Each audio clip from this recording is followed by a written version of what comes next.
Hello and welcome to the OVC Business Week show. This week we usually have a guest that we interview, and this week no guest. It's just me, and you can see I'm in my home office, my home studio here. But what I thought I'd do to start out the new year with the Business Week show is talk about 6 trends in higher education that we are starting to see in 2018. And I'm getting these 6 trends from 2 different articles that I found on the internet.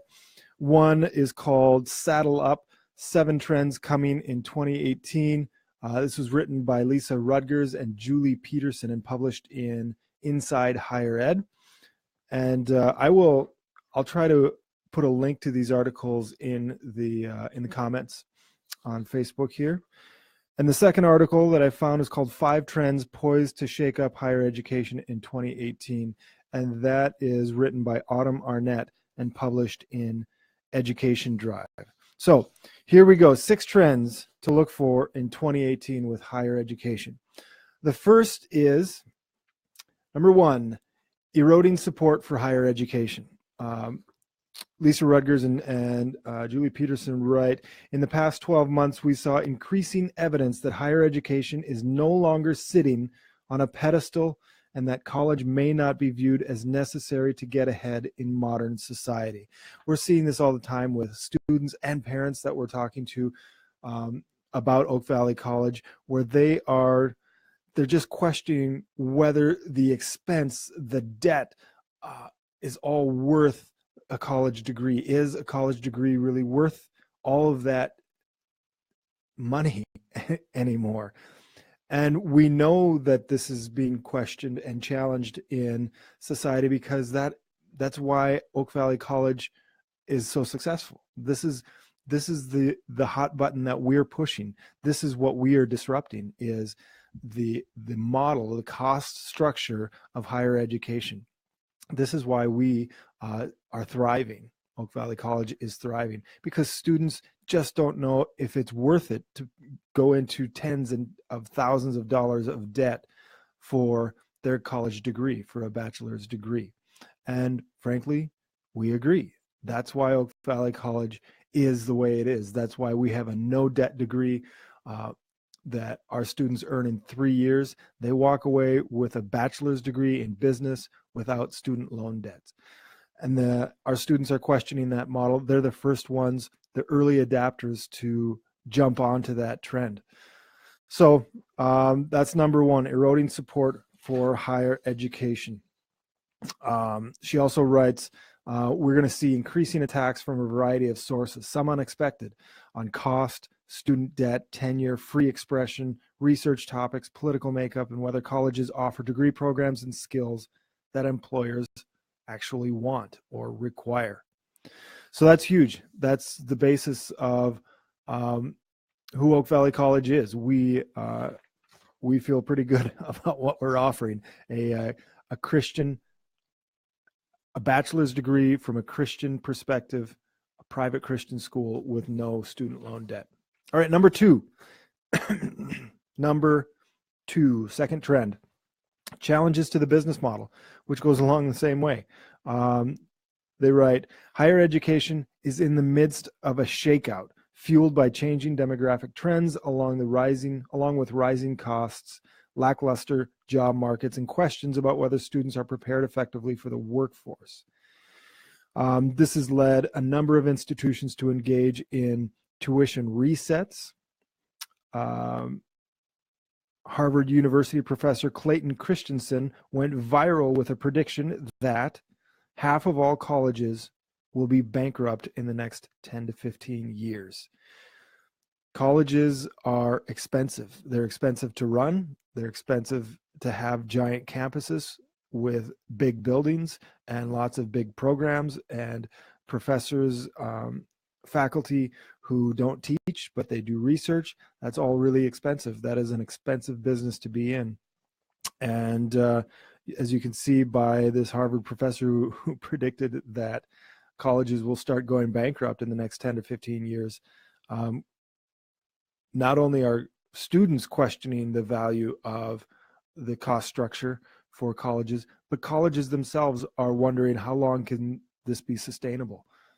Colleges can't run, universities can't run the way they've run in the last century. Things are going to have to change, and that's again what we are doing. That's what Oak Valley College is doing. We have always said that to run a college, we need three things. We need good teachers, students who are willing to learn and want a degree, and a place to put them together. And that's what we have. We have those three things. That's how Oak Valley College exists. Okay, third trend.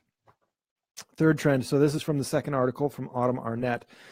Blurred lines. Nonprofit and for-profit providers will work together toward a new business model. So along that same line of testing that business model for colleges, this article talks about how nonprofit and for-profit colleges are starting to work together to create new models.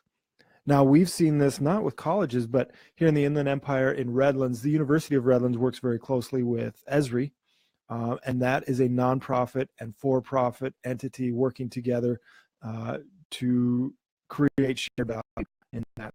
So they're predicting that there's going to be more and more of that. And there are some examples like Purdue Kaplan's New U, the new Prosper Act making its way through Congress to reauthorize the Higher Education Act. So we're seeing examples of for-profit colleges like Kaplan partnering with nonprofit traditional colleges or universities like Purdue to create something brand new. Again, we've already done that ourselves with Oak Valley College. Number 4, fourth trend to watch out for, reimagining physical campus space. College campuses are big, oftentimes, and expensive. And a lot of times students don't really want to be in those giant lecture halls. And so colleges are starting to rethink how they use existing space rather than build big buildings and giant lecture halls. What Oak Valley College has done is we found an existing space that is ideal for teaching and learning, and we built a college in it. And that space happens to be in Colton, California, through Center Point Church. We found a lead pastor in Dane Ocker and his staff who are passionate about what we're doing and the people that we're serving, and they are partners with us in sharing their space, an existing space, to create a college experience. And that's what we're doing. So Arnett writes, as teaching delivery models have evolved, so have the spaces needed for learning. A traditional lecture hall, for example, may sit empty while professors hold court in smaller classrooms that facilitate collaborative and interactive learning, which is huge in today's college students. College students want to interact with each other, with the professor. They want to collaborate. Lectures and tests are still present, but it's becoming more balanced by collaborative and interactive learning, experiential learning, which is one of the cornerstones of how Oak Valley College builds its courses and its curriculum. Why build new facilities when you could use existing space more effectively, writes David Hook and Kevin Weiner in a joint email. Number five trend, more unbundling and microcredentials. Students are no longer buying that whole college experience, says Jim Hundreiser, Associate Managing Principal for Institutional Strategies at the Association of Governing Boards. He said last March during the 99th annual meeting of the American Council on Higher Education. To illustrate why, certificates, credentials, and job-related curricula are becoming increasingly more important considerations for leaders of traditional institutions. It's like college is the last one to get the memo.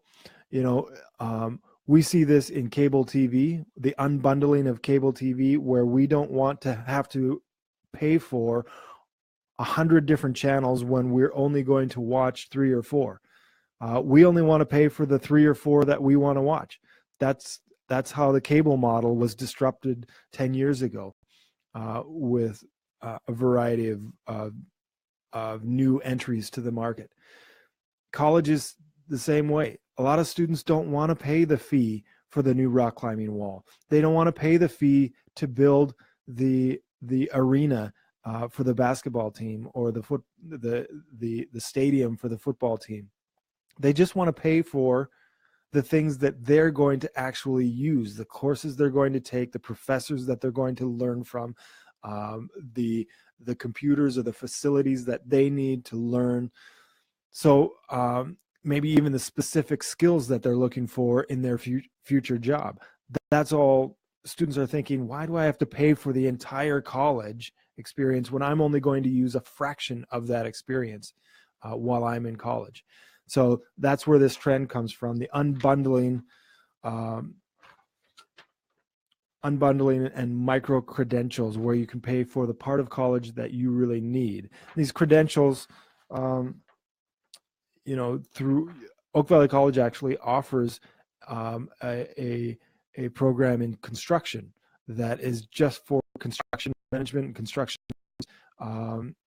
construction workers. That is part of how we are tapping into this trend as well, as we've created this program to get people into the construction industry. And that's big in the Inland Empire where we're from, because construction is one of the 3 pillars of our Inland Empire economy. Finally, number 6, the 6th trend, continued focus on accelerating mobile apps.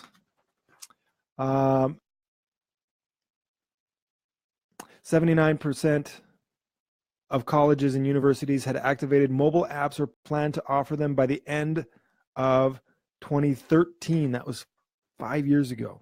By the end of 2013, 4 years ago. But we are still struggling. Colleges are still struggling with figuring out how to make the best use of applications. Colleges, she writes, this goes beyond just online classes. Colleges will need to recreate the campus experience through apps and other technology that allows non-traditional students to feel part of the university community. And we have, a technology platform that we use to connect our students with their assignments, with their grades, with their professors. It's called Populi. It's fantastic. There is a mobile app there. So we are using mobile apps at Oak Valley College. We don't have a specific one for Oak Valley College, which would be interesting. So if you're listening out there, we're probably in that boat where we know that we want to be more mobile friendly. We want to figure out ways that we can engage our students and prospective students through their devices, through mobile. And if you have some ideas for how we could do that, if you're listening out there, we could use your help, and we welcome that help. All right. Those are 6 trends to look for in 2018 in higher education. Thanks for tuning in to Business Week this week, and we will see you next week, most likely with a guest. Welcome to 2018.